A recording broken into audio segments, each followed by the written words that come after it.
Good evening, everyone. I'm Kamenenchev. It was a historic day at Lyon today as the Scots football program returned for the first time in 64 years. The stands were absolutely packed for this one. You really couldn't find an open seat as Lyon runs out on the field against 22nd ranked Tabor. Opening play of the game, this will go out of focus for a second, but here comes Trenston Hawkins with the big return on the very first play from Lyon. 2 plays later on just the second play from scrimmage, Earl's Michael Bowles breaks it to the outside, and from here it's all power, all speed. One of the coaches gets so fired up, he runs down the sideline in front of my camera as Bowles is in for a 55-yard touchdown run. 7-0 Lyon, less than a minute in as the fans are fired up. Tabor comes back though with a short touchdown run, 10-7 Tabor at that point. Remember earlier when Bowles had a long run? Well, how about another? He's in the open field again. He's too strong, too fast as he runs by my camera, and he'd go all the way down to the 1-yard line. And from there, this time it's Bowles leaping over the top right here. Watch this. Over the top for the score. 14-10 Lyon, his second touchdown of the half. He had 231 rush yards, a great chest bump there. You may ask why I'm showing the extra point. Well, Batesville's own Osvaldo Espiricueta puts it through, so that's why. Later in the half, Tabor in Lyon territory, and it's a fumble! The Scots recovered as they're fired up. A huge play for the Lyon D. Tabor gets it back, though, this time in the red zone. A big hit and another fumble as Stephen Benedict recovers it.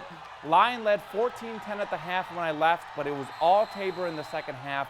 Lyon loses its opener, 45-21. And we are just a week away from A-State's season opener against 8th-ranked USC. A-State's been practicing hard this week as kickoff will be about 10 p.m. Central Time next Saturday at USC as the Red Wolves will take on a very talented offense led by senior quarterback Cody Kessler, who had 39 touchdowns and nearly 4,000 yards last year. We're really getting used to adjusting because they have a lot of different personnel groups and things like that. And so we're just really working on communicating and getting lined up and being ready to play based off the different formations and things that they give us. At this time next week, Arkansas season opener against UTEP should be wrapped up. The Hogs had the big injury to Jonathan Williams, but do still have a lot of depth in the backfield. And overall, the head Hogs happy with his roster.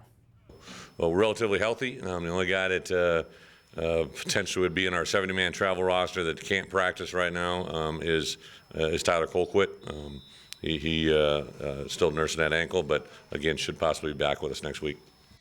And in baseball last night, the Giants snapped the Cardinals' 5-game winning streak. Today, the Redbirds looked for revenge. Top of the 5th, no score, runner on 3rd, and Matt Carpenter base hit hard past the second baseman in the right field. Brandon Moss comes on in, 1-0 Cardinals. Later in the inning, bases loaded, Ryan Vogelsong with the wild pitch. Matt Carpenter scores, 2-0 Cardinals. Still 5th inning, Yadier Molina with the base hit to right. Stephen Piscotty scores, and Jason Hayward beats the throw to the plate, 4-0 Cards, and St. Louis wins 6-0.